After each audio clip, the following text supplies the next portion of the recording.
Hello everyone. इस lecture में हम कंटिन्यू करेंगे कि इलेक्ट्रॉनिक स्पेक्ट्रम में जो वाइब्रेशनल कोर्स स्ट्रक्चर है या जो प्रोग्रेशंस हैं उनका मीनिंग क्या होता है।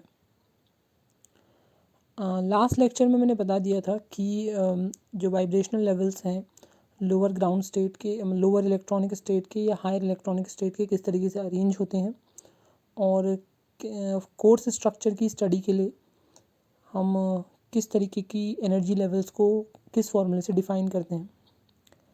तो नेक्स्ट हम बात करते हैं कि जब हम वाइब्रेशनल कोर्स स्ट्रक्चर या प्रोग्रेशंस की बात करेंगे तो उस दौरान जो सिलेक्शन रूल है regarding the change in the vibrational quantum numbers, वो सिलेक्शन रूल क्या होगा।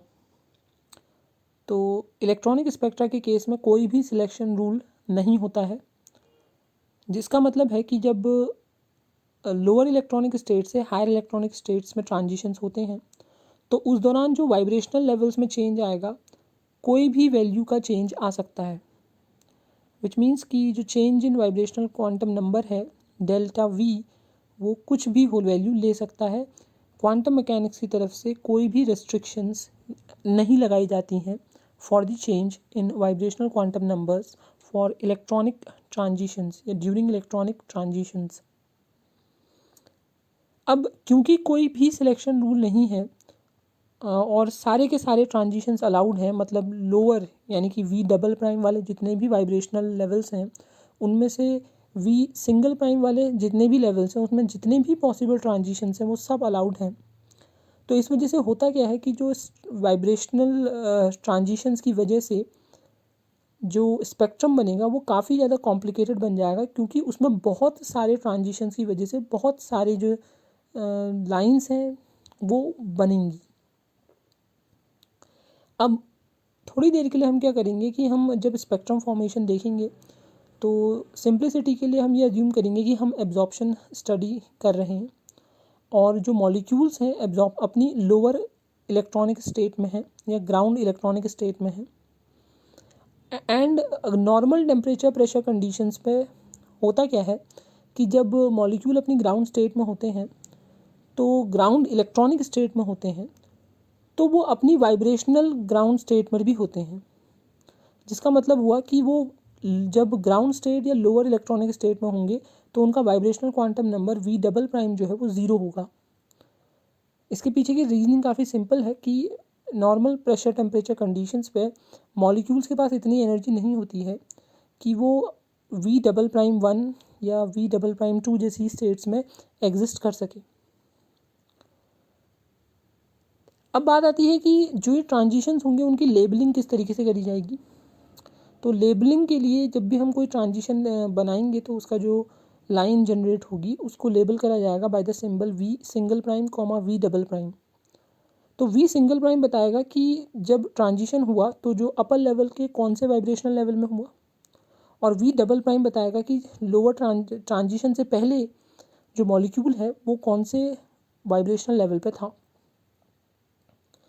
अब क्योंकि बहुत सारे ट्रांजिशंस होंगे तो ये जो सेट ऑफ ट्रांजिशंस होंगे उनकी वजह, जो सेट ऑफ ट्रांजिशंस की वजह से जो भी हमें स्पेक्ट्रम देखने को मिलेगा वो कहलाएगा बैंड। तो यहाँ पे ध्यान रखना है कि फ़िलहाल के लिए हमने ये मान लिया है कि वी डबल प्राइम जो है वो ज़ीरो पर है और मॉलिक्यूल जो है ट्रांजिशन जब करेगा तो वी डबल प्राइम ज़ीरो से वी सिंगल प्राइम की जितनी भी अलग अलग वैल्यूज़ हैं उनमें वो जंप कर सकता है। तो इसकी वजह से बहुत सारे ट्रांजिशन पॉसिबल होंगे with fixed V double prime, यानी कि वी डबल प्राइम ज़ीरो है और वी सिंगल प्राइम ज़ीरो भी हो सकता है, वन भी हो सकता है, टू भी हो सकता है। तो इसका मतलब है हमें zero comma zero, zero comma one comma zero, two comma zero, three comma zero, इस तरह से बहुत सारे अलग अलग ट्रांजिशंस जो हैं वो मिलते जाएंगे following the labelling pattern v prime comma we double prime. तो ये जो पूरी की पूरी अलग अलग ट्रांजिशंस बन रहे हैं इनकी वजह से जो भी स्पेक्ट्रम बनेगा उसे कहा जाएगा बैंड।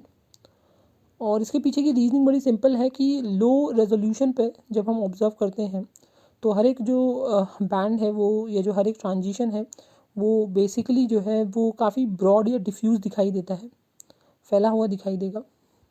ठीक है, और इस पूरी सीरीज़ को ज़्यादा टेक्निकल टर्म में कहा जाता है we single prime progression.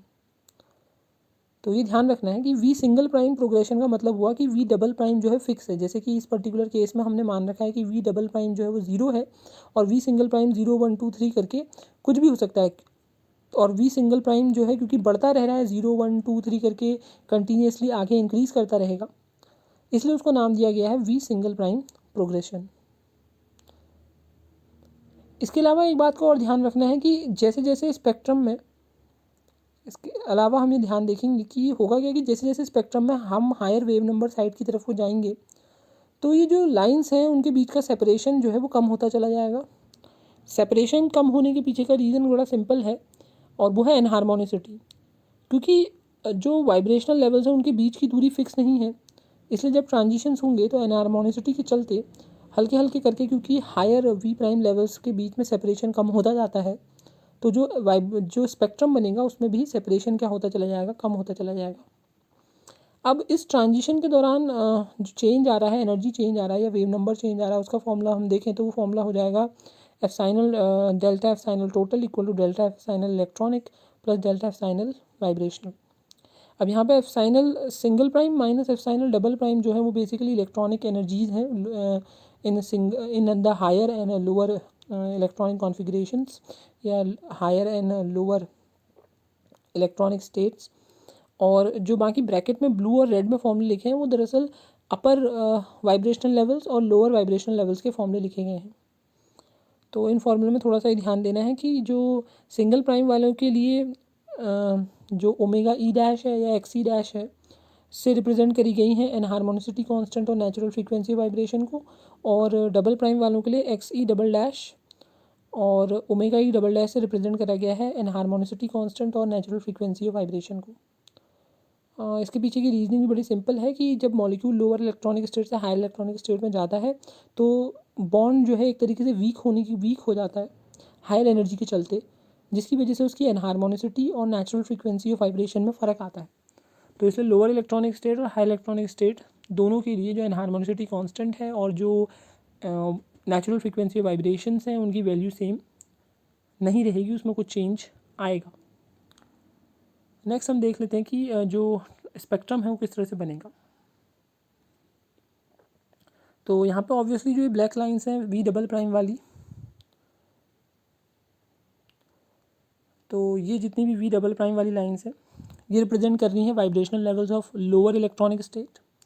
We single prime वाली जितनी भी लाइंस हैं ये सब रिप्रेजेंट कर रही हैं vibrational levels of upper electronic state. और हम ये मान के चल रहे हैं, हमने पहले से ही कह रखा है कि नॉर्मल प्रेशर टेम्परेचर कंडीशन पे ये जो लो डबल प्राइम वाली सिचुएशंस हैं वो रिप्रेजेंट करेंगी ग्राउंड स्टेट को, और मॉलिक्यूल जो है वो होगा अपनी वाइब्रेशनल ग्राउंड स्टेट में v double prime equal to 0, मतलब 1 2 3 या v double prime equal to 1 2 3 वाली जो लेवल्स हैं उनकी पॉपुलेशन बहुत ही कम होगी। तो जितने भी ट्रांजिशन होंगे v double prime equal to 0 से अपर वाइब्रेशनल लेवल्स में होंगे। और क्योंकि कोई सिलेक्शन रूल नहीं है तो चेंज जो है वो 0 1 2 3 कितने का भी चेंज आ सकता है। जैसे कि अगर हम पहला चेंज देखें तो वी डबल प्राइम 0 से मॉलिक्यूल ने जंप करा वी सिंगल प्राइम 0 पर। ये वाला जो पहला ट्रांजिशन है इसकी वजह से जो लाइन क्रिएट होगी या जो स्पेक्ट्रम क्रिएट होगा उसको हम डिनोट करेंगे 0,0 से, क्योंकि अपर लेवल भी 0 है और लोअर लेवल भी 0 है। ऐसे ही जो सेकंड ट्रांजिशन होगा वो होगा वी डबल प्राइम 0 से वी सिंगल प्राइम 1 पे। तो इसकी वजह से जो जो लाइन क्रिएट होगी उसको हम लिखेंगे 1,0। तो याद रखना है कि वी सिंगल प्राइम पहले आएगा और वी डबल प्राइम बाद में आएगा। अब क्योंकि सारे ही ट्रांजिशन में वी डबल प्राइम 0 है तो इसलिए सेकंड टर्म जो ब्रैकेट में लिख रखा है नोटेशन में वो सब में 0 है, जबकि जो पहला टर्म है वी सिंगल प्राइम वो चेंज हो रहा है 0 1 2 3 करके। अब क्योंकि ये देखो कि ये वैल्यू कंसिस्टेंटली बढ़ रही है, 0 फिर 1 2 फिर 1 2 3 4 5 ऐसे करके बढ़ती रहेगी, इसलिए इसको हम वी डैश प्रोग्रेशन कहेंगे। दूसरा आइडिया क्या है, क्योंकि यहाँ पर हम ये देख सकते हैं, ठीक देखो, क्योंकि हम यहाँ पे ये देख सकते हैं कि ये जो वाइब्रेशन जो सेपरेशन है लेवल्स का वो कम हो रहा है बिकॉज ऑफ एनहार्मोनिसिटी। तो होगा क्या कि जो जम्प्स होंगी वो इक्विडिस्टेंट जंप, मतलब जो चेंज आ रहा है विद सक्सेसिव जंप्स वो बराबर नहीं है, क्योंकि एनहार्मोनिसिटी के चलते ये जो सेपरेशन यहाँ पर लेवल्स के बीच में है, ये जो सेपरेशन है ये सेपरेशन कम होता चला जा रहा है। जैसे जैसे हम ऊपर को जाते रहेंगे सेपरेशन कम होता जाएगा। तो उसकी वजह से जो स्पेक्ट्रम क्रिएट होगा उसमें भी जो कंजिक्यूटिव लाइंस है उनके बीच का जो सेपरेशन है वो हल्के हल्के करके क्या होता रहेगा, कम होता रहेगा। तो ये जो चीज़ है वो कहलाएगी प्रोग्रेशन। और किसी भी प्रोग्रेशन के अंदर जो लाइंस हैं उनके बीच का जो सेपरेशन है वो कंटिन्यूसली क्या होगा, डिक्रीज करेगा because of anharmonicity. So this is all about progressions. अब अगली चीज़ जो आएगी वो है इंटेंसिटीज़। अभी तो क्या करा कि मैंने एक तरीके से आइडियल स्पेक्ट्रम दिखा दिया कि ये सारी जो लाइंस बन रही हैं उनकी हाइट सेम दिखा रखी है, लेकिन रियलिटी में ऐसा नहीं होता। ये जो लाइंस हैं इनकी हाइट जो है ये ज़रूरी नहीं कि बराबर हो, कोई ज़्यादा इंटेंसिटी की हो सकती है, कोई कम इंटेंसिटी की हो सकती है। तो कैसे डिसाइड होगा कि जब प्रोग्रेशन बनती हैं तो ये जो अलग अलग लाइंस बन रही हैं इनकी जो हाइट है वो किसकी हाइट ज़्यादा होगी, किसकी हाइट कम होगी। तो उसके लिए हमें इस्तेमाल करना पड़ता है एफसी प्रिंसिपल का। तो नेक्स्ट लेक्चर में हम देखेंगे कि एफसी प्रिंसिपल क्या है और उसकी हेल्प से कैसे हम डिसाइड कर सकते हैं कि जो प्रोग्रेशंस में लाइंस आती हैं वो कौन सी हाई इंटेंसिटी की होती है, कौन सी लो इंटेंसिटी की होती है, या किस तरीके का वेरिएशन इनमें देखने को मिलेगा।